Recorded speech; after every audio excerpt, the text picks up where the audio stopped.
നമ്മൾ സമൂഹം എന്ന നിലയിൽ കാണിക്കുന്ന മണ്ടത്തരങ്ങളെ നമ്മൾ വിമർശിക്കണം. ഏറ്റവും പ്രധാനം വൃത്തിയെയും മാലിന്യ സംസ്കരണത്തെയും കുറിച്ചാണ് ഞാൻ പറഞ്ഞിട്ടുണ്ടാവുക. നിങ്ങൾ കേട്ടു നോക്കിക്കോളൂ. സിവിക് സെൻസിനെ കുറിച്ചാണ് ഞാൻ പറയുന്നത്. ഈ സിവിക് സെൻസ്, ഞാനൊരു കാര്യം ചോദിക്കട്ടെ, നിങ്ങൾ ഒരു നഗരത്തിൽ അല്ലെങ്കിൽ ഒരു ബസ് കാത്ത് നിൽക്കുമ്പോൾ, ഒരു ട്രെയിൻ കാത്ത് നിൽക്കുമ്പോൾ ക്യൂ നിൽക്കുന്ന ഒരു സംസ്കാരം പോലും ഇപ്പോഴും ആയിട്ടില്ലെങ്കിൽ അത് വിമർശിക്കപ്പെടേണ്ടത് തന്നെയല്ലേ? ഇത്രയും വിദ്യാഭ്യാസം കൊടുത്ത് 20 വർഷം പഠിപ്പിച്ചിട്ടാണ് കുട്ടികളെ ഓരോരുത്തരും നമ്മൾ പുറത്തേക്ക് വിടുന്നത്. യൂറോപ്യൻ നാടുകളിലും 20 വർഷമൊക്കെയാണ് ഒരു ഡിഗ്രിയോ പോസ്റ്റ് ഗ്രാജുവേഷനോ വരെ കുട്ടികൾ പഠിക്കുന്നത്. ഈ പഠിച്ചിട്ട് ഇറങ്ങുന്നവനിൽ സമൂഹത്തിൽ ഇറങ്ങുമ്പോൾ സിവിക് സെൻസ് ഉണ്ടാകുന്നത് എങ്ങനെയാണ്? ഇവിടെ എങ്ങനെയാണ് അതില്ലാതെ പോകുന്നത്?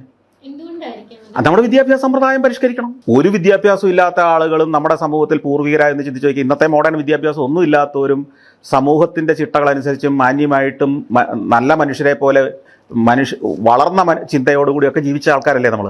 ഒരു കൊച്ചുകുട്ടിയെ നേഴ്സറി കൊണ്ടുപോയി പഠിപ്പിക്കുമ്പോൾ നമ്മൾ ഇവിടെ പഠിപ്പിക്കുന്നതിനപ്പുറം കുറേ കാര്യങ്ങൾ പഠിപ്പിക്കണം. നേഴ്സറി സ്കൂളുകളിൽ പഠിക്കേണ്ട ചില ചിട്ടകളുണ്ട്. ഇപ്പം ഞാൻ സിമ്പിളായിട്ടുള്ള വേറൊരു ലോജിക്ക് പറയാം. അത് ഒരു കുറ്റപ്പെടുത്തലോ അല്ലെങ്കിൽ ഒരു വേറൊരു അർത്ഥത്തിൽ കാണരുത്. മതവിദ്യാഭ്യാസം നടക്കുമ്പോൾ ഏറ്റവും ബാല്യത്തിൽ പഠിക്കുന്ന മതത്തിന്റെ വിശ്വാസങ്ങളും മരിക്കുന്നിടം വരെ മനുഷ്യൻ ഒരു ഇഞ്ച് മാറാതെ പാലിക്കുന്ന സമൂഹങ്ങളില്ലേ ഈ ലോകത്ത്?